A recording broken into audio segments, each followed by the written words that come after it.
No, China mug. Thank you. Thanks. You go past that area anyways. Just one dining table. Yeah. Thanks.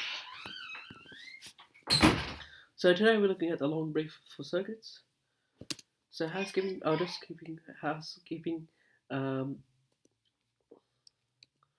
So today we're looking at the long brief for circuits. So I'll just skip over housekeeping as it is an online brief. Aim. To explain the procedures and techniques used to fly a standard circuit pattern. So I'll be explaining the application, techniques and procedures used to fly a circuit from takeoff through to landing. So motivation, circuits involve all the skills you have learned up until now. Straight level, climbing, descending and turning. Every arrival into an airport involves flying a circuit pattern. Every time we take off and land, if we're going into the training area from Bankstown, we do an upwind departure or we join downwind as well. So that's why it's really important we learn about it. Flying circuits involves a lot of checks and high workload in a short period of time. And initially, it's a big task for all students, but after a few sessions, you can manage your workload.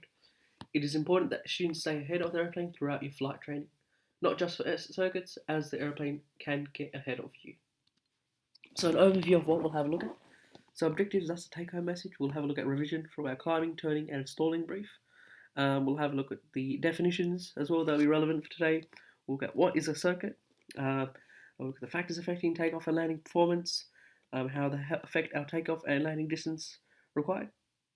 We'll look at the application, the techniques required to fly a standard circuit pattern.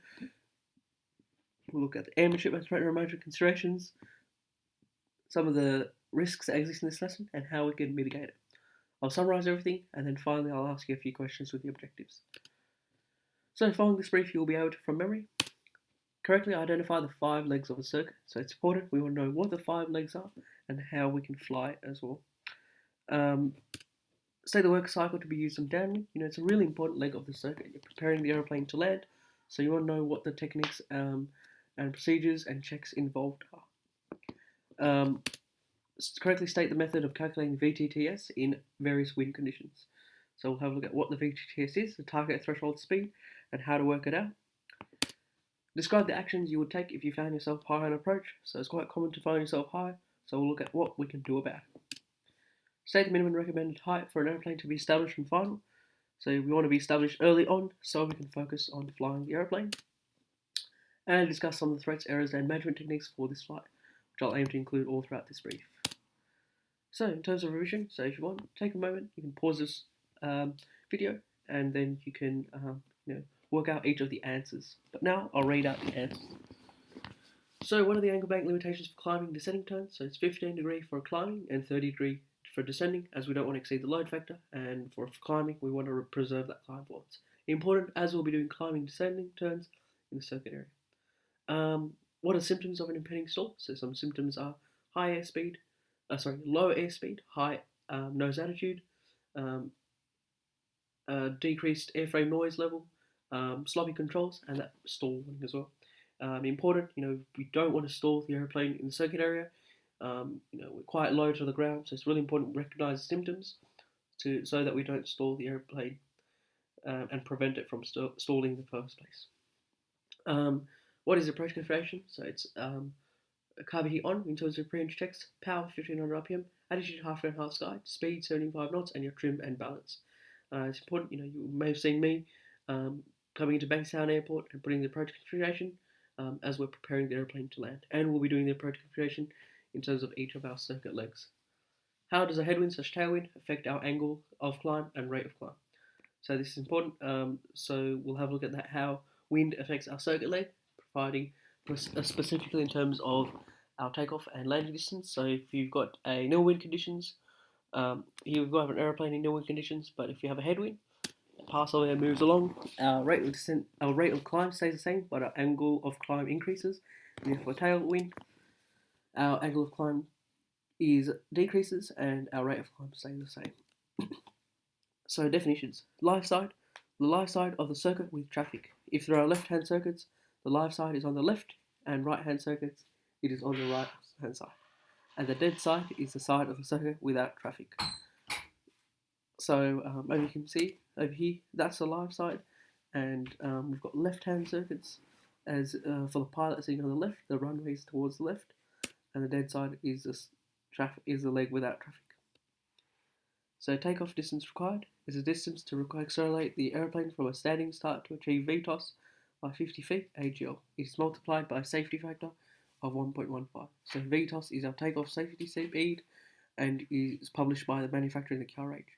And it's worked out as well. And our takeoff distance, we work it out using our takeoff and landing charts. And we had that safety factor of 1.15. Takeoff runway available is the physical length of the runway available for takeoff. And takeoff distance available is the physical part of the runway and the clearway.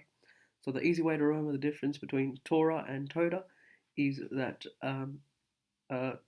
takeoff runway available has the word runway, so it's the actual runway, whereas takeoff distance is the runway and clearway. So VTOS, takeoff safety speed, so it's aeroplane stall speed multiplied by 1.2. The aeroplane must achieve VTOS by 50 feet. So V meaning velocity, and this is in CAO 20.7.4. So for the Pirate Cherokees, this is 60 knots, but we'll achieve a faster airspeed. This is just a minimum requirement. And VR, rotate speed, the speed at which the aeroplane is rotated on takeoff. So for our aeroplanes on the Warrior, it's 60 knots, but heavier aeroplanes have different rotate speeds depending on their weight, if you go to more complex aeroplanes. Landing distance required, the distance required for an aeroplane to come to a complete stop from 50 feet AGL, multiplied by a safety factor of 1.15. So once again, we work this out using our takeoff charts, and we add that safety factor as well. Landing distance available, the physical length of the runway available for the aeroplane to come to a complete stop. So our landing distance required must be equal to or greater or less than our landing distance available. So static RPM, found in the POH, this is the acceptable range of engine RPM at the start of the takeoff, indicating sufficient power production by the engine. So for the Warrior, this is 2330 to 2430 RPM. If it's below this range, that means the engine is producing insufficient power, and you might not have enough power available in flight, so you would abort it. And if it's too high, say 2500 RPM, that means the risk overheating the engine and causing damage as well, so that you would abort the takeoff. So you must check that it's in these limits when you're doing your rolling checks. Maximum takeoff weight is the maximum weight the aeroplane can take off with, as specified in the Pilot Operating Handbook, the POH. For the Warrior, it's 1,109 kilos or 22,435 pounds. And we use our weight on balance charts to make sure we're well below this weight. And our aim point used in the landing phase, it is a point on the runway used by the pilot to judge the vertical path down the runway. So the difference, you use your aim point. That's where you're aiming to touch down on when you're setting up your profile on final. And your touchdown would be approximately a third of the runway. So your aim point is where your nose of the airplane will land on if you didn't flare. But after you flare, you sort of end up a third down the runway. VREF is the approach speed for landing, calculated by multiplying the stall speed by 1.3. This will be the speed established on final. So the speed must not reach below VREF, and for our aeroplanes, it's 65 knots. And VTTS, when significant wind is present, the approach speed needs to be increased in order to compensate for wind shear. The wind shear is quite dangerous. It's wind, of different speeds as well, and different direction. So if the we're compensating for if the headwind component were to decrease. So if the headwind component exceeds 10 knots, add half a knot to the VREF for every knot above 10 knots. So if our VREF is normally 65 knots for a 16 knot headwind, we'll do we've got 6 knots above 10, so half it we get 3. So adding that out, we'll get our new VTTS of 68 knots. Go around a situation during the approach where the decision is made to discontinue the approach and landing and apply full power to climb to circuit height. So, for example, you have an unstable approach, or there could be traffic on the runway, as you can see with the image. Touch and go when the airplane makes a landing, and then once stable, is reconfigured by retracting the flaps and applying power to take off again. So, every time we do a circuit, we're doing a touch and go. We're retracting the flaps and smoothly applying full power, and making sure the airplane is under control. What is a circuit? So a circuit has 5 legs and consists of a standard traffic pattern around an aerodrome. So it's the same whether you're doing a circuit at Bankstown Airport in Sydney at Bathurst, at Goulburn, at Shell Harbour Airport. This allows a safe and orderly traffic into an airdrome, so that's why you must know about it. And it also allows us to efficiently practice takeoffs and landings, and eventually you'll practice it to such an extent where you'll go solo. Your first solo will be in the circuit area. Circuits are flown as left circuits, as the pilot in command usually sits on the left, and Bankstown Airport has right circuits for various reasons. So this information will be found in the OSI. So basically we've got parallel runway, that's why we have right-hand circuits. So a circuit consists of 5 legs: upwind, crosswind, downwind, base and final. And each circuit leg positions the airplane for the next leg.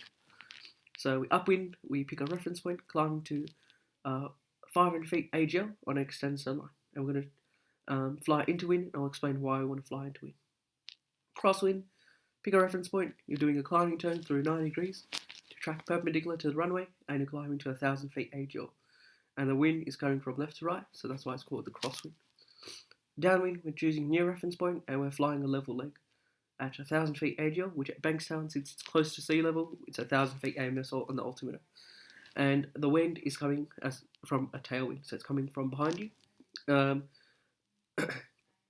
me. Base, you're using a new reference point, and you're doing a descending turn through 90 degrees to track perpendicular to the runway, and you're descending to no lower than 500 feet AGL. And then final, you're doing a descending leg on the runway extended center line to the threshold, and it's recommended to be wings level at or above 500 feet AGL. Remember, this was in our objectives. In the circuit area, we've got that threat of traffic. We've got a few aeroplanes operating the circuit, so that's a threat that exists. The area will be not identifying deviation, and the underside aircraft will be too close. So make sure you manage it by looking out and listening to tower as well, and they can identify and report the position of traffic. So factors affecting takeoff and landing performance, so we'll have a look at wind, weight, slope, surface air density and flaps, and how it will affect our takeoff and landing distance. So this is what a windsock looks like. It's good, it tells us both the wind speed and direction. And I'll show you when taxiing and before takeoff what the windsock looks like and what the wind is doing. And in this lesson we've got the threat of weather, the aero not monitoring the weather, and not checking the TAF and ATIS, and the undesired aircraft state would be excessive crosswind. So make sure you check the map of Bankstown Airport. So we've got 2 windsocks. Our primary windsock is over here. If you're doing circuits on runway 11 right, you would use that windsock. If you're doing circuits on 29 left, you would use this windsock as well. So indicated airspeed is the same for takeoff, no matter the wind condition. You're still using 60 knots to rotate, and you're maintaining 79 knots, best rate of climb. And a headwind will reduce the takeoff distance required. So if I describe the air as moving in a parcel of air, as that airplane takes off, that parcel of air moves backwards, so our distance decreases. In nil wind conditions, we need a little bit more runway, but in tailwind, that parcel of air moves forward, and we will have a longer takeoff roll, which can cause situations like hitting obstacles. So that's why we want to aim to take off into wind, and a tailwind. And that's why what you'll see in the circuit area is we'll always take off into wind, and if we've got a strong headwind, it'll really decrease our takeoff distance required, and in nil wind conditions we just need a little bit more runway. And indicated airspeed is the same for landing. However, regardless of wind, so you're still using 70 knots and 65 knots. However, a headwind will reduce the landing distance required, a tailwind will increase it. So, if you've got a headwind, not only is that parcel of air moving the aeroplane back, but you've got a slower ground speed, so you don't need as much speed to stop.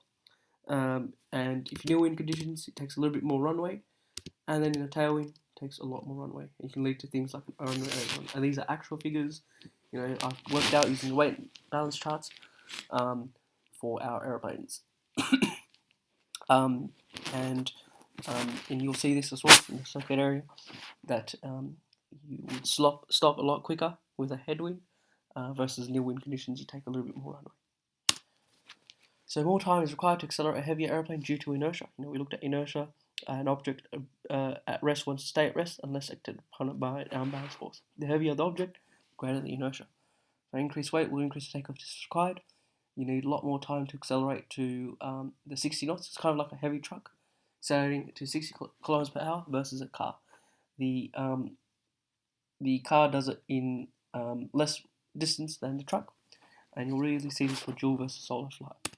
So in your solo flight, I'll be hopping over the airplane, and you'll notice you won't need as much runway, versus a dual flight where you've got the instructor, got a lot more fuel, got cargo, takes a lot more runway as well.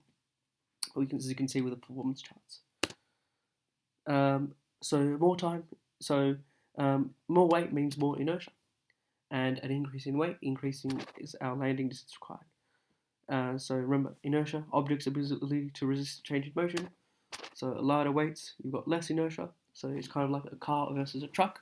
The car will stop a lot quicker from 60 kilometers per hour to 0, versus a truck which needs a lot more distance.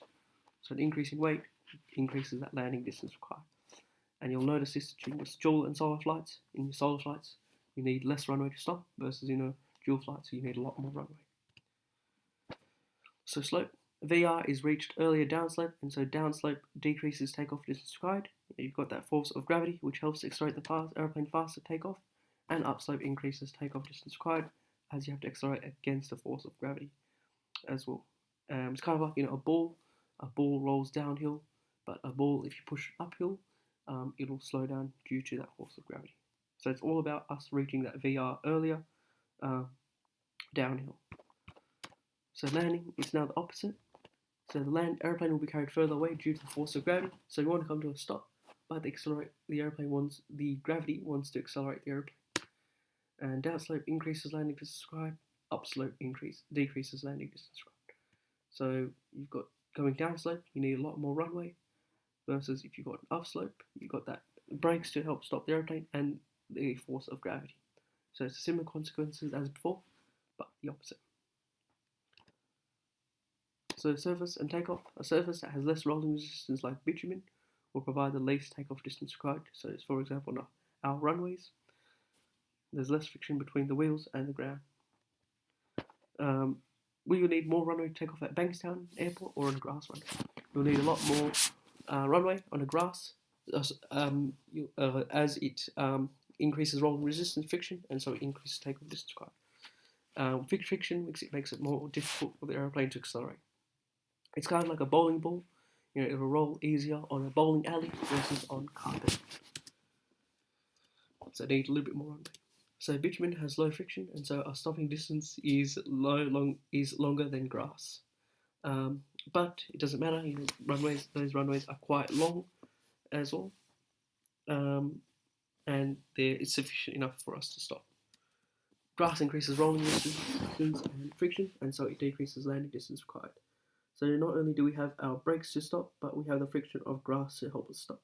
So in terms of a runway, such as Bankstown or a grass strip in the training area or the Oaks, you would stop a lot earlier on a grass runway, as you've got the friction and the brakes to stop. But a wet runway would reduce your braking capabilities, as it can cause aquaplaning and skidding. It's just kind of like driving on a wet road, that the tyre can't grip onto the road and it can't really stop. So air density. So less air means less lift. It means less air for the engines, less air for the wings, less air for the propeller. And if we have a hot day, if you think about density as a parcel of air, that parcel becomes bigger. We need a high airspeed to compensate for the decrease in lift as well. And as you can see with the partial formula, to increase lift, we need to increase our airspeed. High density height means an increased takeoff distance required. So at Bankstown, the biggest effect is temperature. So taking off on a 35-degree day versus 10 degrees, you'll notice you'll need a lot more runway. And the worst performance would be a hot day and a high airport as well. As the higher you go, the less dense the air becomes.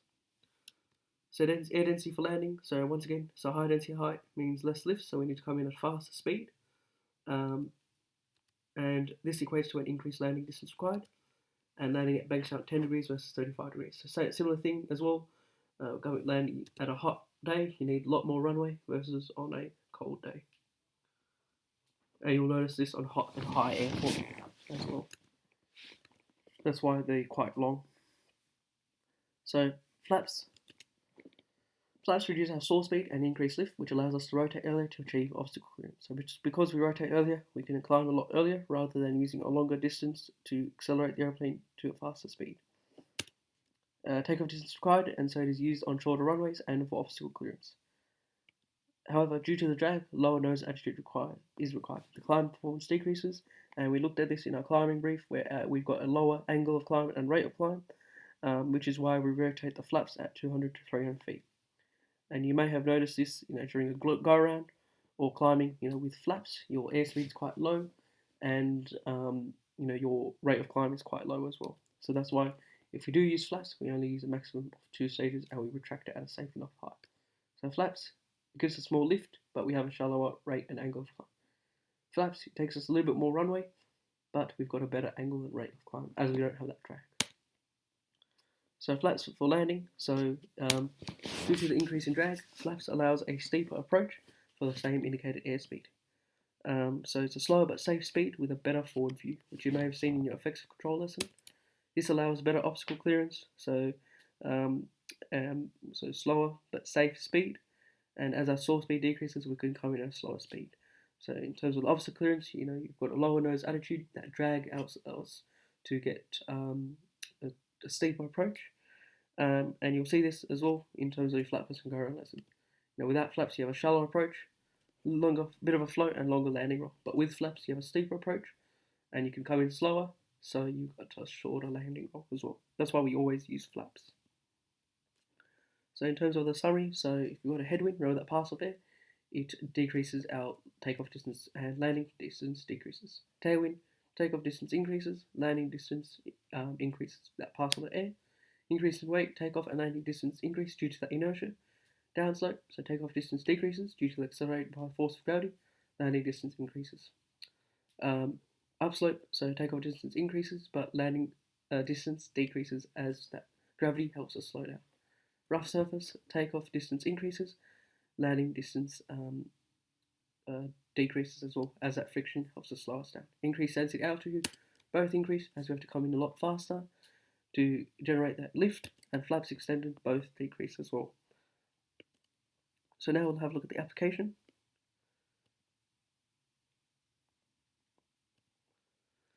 So first off, you're going to set 120.9, so this is specific to Bankstown Airport, to listen to the ATIS and set the QNH on the altimeter.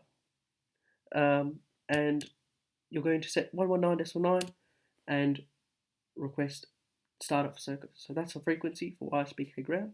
So the difference between ground and tower is, 119.9, it's a lower number, so you'll go to the ground, and tower, you're up high in the sky flying, so it's 132.8, so it's a higher number. And you must set that 119.9 and request startup circuits, as it can be quite busy, so they can let you know it's a bit busy, start up a little bit later, and it can advise delays, so we don't have to waste fuel and then engine time waiting at the holding point. And then you're going to request taxi clearance to the manoeuvring area. This will now be to the run-up bay instead of the holding point. So then normally when we request taxi for departure, they can give it to the holding point. And after run is complete, report ready in the bay to the Bankstown ground. And once clearance is obtained, taxi to the holding point and set 123.6 for the Bankstown Tower circuit frequency and report ready for circuits. So it's a different frequency. Remember, for arrivals and departures it's 132.8, and for circuit it's 123.6. And they also say this in the ATIS. So line up, takeoff, and upwind. So you do line up check. So it's lights, camera, action, lights all on. Transponder 300 for a Class D airspace. Windsock, checking if you've got a bit of a crosswind, or if there's any wind conditions that can affect your aeroplane. DI aligned with the runway. So if you're 29er, make sure it's 290. And then action. So heels on the floor, smoothly applying full power. And then you're checking your static RPM is in the range. T's and P's are in green. Airspeed is live and increasing. Then you're going to do, at 60 knots, you're going to rotate. Attitude, nose on horizon, airspeed 79 knots. Make sure you're balanced and center line. Then you're going to maintain that airspeed, nose on horizon, maintain that reference point, and then you can do your 300 feet check. So T's and P's green, full power, flaps retracted, reference point selected, and airspeed 79 knots. And then 400 feet, you're going to do a lookout. So clear, if you're turning towards the left-hand circuit, so you're going to do clear right, this is going to clear left. And then 500 feet, reference point, and make sure you maintain that 15-degree angle bank, as you will have that overbanking tendency. You're maintaining it VUI, and you're choosing a good, suitable reference point. So in terms of crosswind, so you make sure you're trimmed if you're not trimmed already from your upwind climb. And then two things could happen. So you could either reach 45 degrees. So if you reach 45 degrees, choose a reference point, look out, and then to make your turn, if you're level, you've leveled off 30 degrees level turn, or if you're climbing, still do it at 15 degrees. And if you want to level off, you use the acronym ASP. So anticipate 950 feet, attitude 1/3 ground to the sky, speed 105 knots, power bring it back 2400 RPM, and you're trimmed and balanced. So remember downwind. Remember this was in our objectives. What were the checks for downwind? So do not repeat checks as well. Make sure you actively do all your checks, especially on repeated circuits. So you've leveled off. If you haven't leveled off already, then you're going to do your ready call, Alpha Bravo Charlie, downwind, have to go, and they'll say Alpha Bravo Charlie, they'll acknowledge it, or they'll say Alpha Bravo Charlie, turn, follow traffic, and you'll say looking for traffic if you haven't sighted it, or traffic sighted, Alpha Bravo Charlie. And then you're going to do your maintenance cycle, so height, heading, speed, spacing, height 1000 feet, heading 110 if you're doing 2.9er, circuits on 2.9er. If you're doing circuits on 1.1, the heading will be 2.90. Speed 105 knots, and you want that 1/3 wing spacing. And I'll show you what it looks like. So then your pre-landing checks, you're doing park brake off, checking positive pressure, undercarriage fixed, mixture full reach, fuel pump on, fuel selector on the proper tank, fuel quantity sufficient, cross check with the gauges, instruments, so making sure your DI and compass they're both aligned. Your T's and P's are green, switches all on, mags on both, and hatches and harnesses are secure. And check with your instructor as well. It's good airmanship to make sure that they're secure as well. Then so that's that 1/3 wing spacing. That's what you want to look like as well. And then you're going to do your approach configuration. So 30 degrees threshold. As that threshold appears past the trailing edge of the wing, carbide on 1500 RPM. Then verbalize white arc. Remember that threat of airframe damage in terms of your flaps. So make sure you verbalize the white arc. Power 1500 RPM. Attitude half ground high sky. Speed 75 knots. Trim and trim. And you're going to do a 20-degree angle bank descending turn. So that's why we went over the approach configuration in the revision, because every time we do a circuit, we're going to do the approach configuration. So that's when you want 45 degrees to the runway. That's when you make your turn onto base. And then your power controls airspeed, and attitude controls your aspect. So your work cycle on base is AAA. Attitude, airspeed, aspect. So attitude, you want half round, half sky. Airspeed 75 knots, and aspect. Judging if you're too high, too low, too close to, and your trim. Then you're doing a good thorough lookout. And then on final, your work cycle is power controls airspeed, and attitude controls your aim point. So your work cycle is still AAA, aim point 1/3 of the panel of the wind speed, airspeed 75 knots. Slowing down 70 knots, slowing down to 65, and aspect, judging if you're too high, too low, on center line as well. And your ailerons are for the center line, and your rudder is for the nose of the airplane with regards to the runway. It's better to make small adjustments on base than large adjustments on the final. Then you're doing your final approach, 300 feet check, so carb heat off, flaps free, clearance obtained, and windsock checked as well. And remember, if you're too high, you can use your aim point to get back onto a proper aspect. So that's something in the objectives. And your landing options, which will already be decided on down, touch and go, full stop. Or if there's something doesn't look right, you're too fast, you're traffic on the runway, go around. And on final, think of airspeed as a blood flowing through the body. There's no airspeed, there's no blood pressure in your body, and you'll die. So just like you'll have to really make sure that you pay attention to airspeed. That's the only thing that's keeping you in the air. So landing profile. So if you're too low, you need large amounts of power to get to the runway. This is the proper descent angle. And if you're too high, you may need to go around as well. So circuits, you can also do circuits on runway 11 right direction. There will be right-hand circuits. At Bankstown Airport, but make sure to check in the URSA for the required information. You'll still all your checks, your 300 feet checks, you're clearing, but since you're turning towards the right, you'll do clear left, clear center, clear right. And you're going to do your downwind reference points, so they'll be a lot more different. And we've got the threat in this lesson of increased workload. The error will be fixating on one task. The undesired aircraft state is loss of situation awareness. So make sure you prioritize tasks, and you will get better with circuits the more you do them. But make sure you adjust your circuit pace on previous legs to adjust your power setting and attitudes to develop a more consistent circuit. So landing, throttle back smoothly, passing the threshold, and round out leveling off. So about one wingspan above the ground, so about 10 feet approximately. Round out, eyes at the end runway, holding off from landing with back pressure and using rudder to keep that nose straight. And make sure you to apply that back pressure on the control column and not to just release it after you land. And smoothly decelerate using the brakes, so touch down if you're doing a full stop, but if you're doing a touch and go, keep weight off nose wheel with back pressure and rudder pedals to maintain center line, flaps retracted, smoothly applying full power, and away we go with the touch and go. So issues with the landing, so you could have ballooning, you're approaching too fast and floating along the runway, flares rush round out too late, the rate of pitch required to flare becomes a lot more high, and it's difficult to judge, so you risk having a flat landing. Flare slash round out too early, it can be even more dangerous. You've got airspeed washing off, you've got full flap, and you risk just stalling on the runway. Or a 3-point landing where the hold off is not developed and the aeroplane is allowed to land without flaring. So in terms of the go-around procedure, so if you do need to do a go-around, full power plus right rudder, and you're adopting that climb attitude. So VY, and you're setting the aeroplane nose and horizon, and you'll need that right rudder as well due to that switcher effect. Confirm positive rate of climb, retract flaps one step at a time. Apply the car beat off. Navigate along taxiway Bravo over at Bankstown Airport so that you can see any traffic on the runway, and advise ATC/follow instructions. And if there are parallel runways in progress, position yourself in the circuit according to traffic. So you're going around the live site, on CTAF, on non-towered airports. If there's a dead site available, you would go around the dead site, then rejoin the circuit.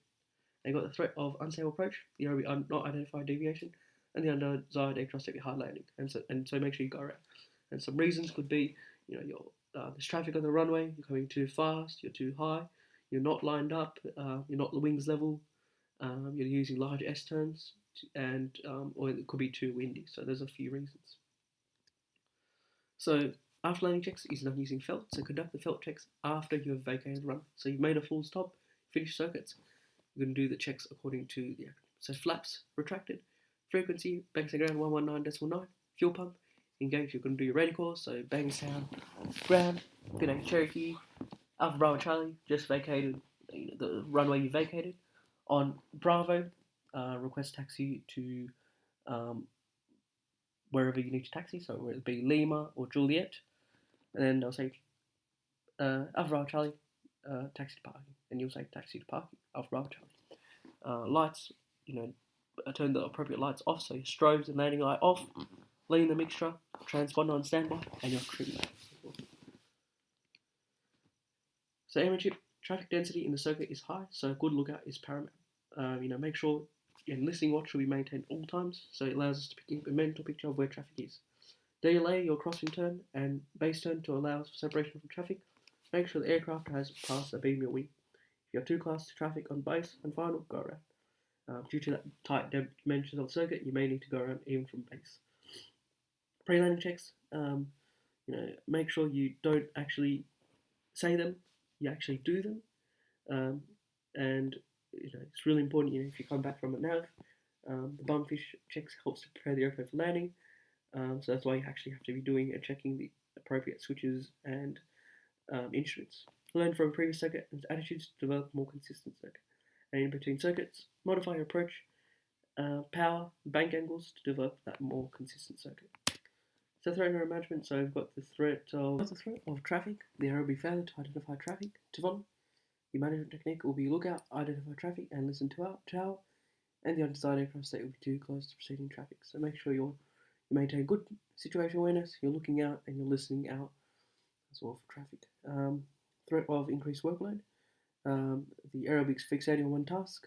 Management technique will prioritize tasks, seek instructor assistant, and the undesired aircraft state will be loss of situation awareness. So it's really important that you manage that. And threat of weather. There's a certain error. Management technique, we check ATIS, check windstorm, and the undesired aircraft state will be loss of control. and access crosswind. So make sure the error will be not checking the tape and ADAS. So make sure you check that as well, and you check that windsock. Threat of unstable approach. The error will be not identified deviations from standard, and the management technique will go undesired aircraft state would be hard landing or damaged landing gear. So make sure you really look out for and maintain your AAA, and you use good situation awareness and good command decision making to eliminate some of the threats that exist in this lesson. So it's not limited to these four. There's a lot more threats that exist, but so make sure you're aware of those threats. So we looked at the summary, we looked at the objectives, we looked at the revision from our strain level, turning and stalling brief. We looked at the definitions, which were aim point, rotate, speed VR, VREF, landing distance required, takeoff distance required, touch and go around. We looked at what is a circuit. You identified those 5 legs. We looked at factors affecting takeoff and landing performance, such as wind, weight, flaps, air density, surface, slope, application as well. Make sure you know that circuit procedure really well. Looked at the airmanship with threat and management considerations. Watching out for traffic around you, maintain good situational awareness. Don't fly if it's too windy, and go around as well if it's an unstable approach. And then finally, with the objectives. So if you want, you can pause this video and then answer the questions, but I'll read the answers out now. So state the 5 legs of a circuit. So we've got upwind, crosswind, downwind, base, and final. State the work cycle to be used on downwind. So first off, level off. We've chosen a good reference point using ASPT as well. And then you're going to do your radio call. Then you're going to do your HHSS, your bumfish checks, and then your approach configuration, and turn on to base. Correctly state the method of calculating VGTS in various wind conditions. So what you do is for every knot above 10, you halve it and you add it to the VREF. Describe the actions you would take if you found yourself high in approach. So just use your control column. So your attitude controls your aspect. So lower the nose to get back onto the correct glide path. And state the minimum height recommended height for an aeroplane to be established on final. That is, you want to be aimed to be wings level by 400 feet. So thank you all so much for watching this brief, and I'll see you in the next one. Bye-bye.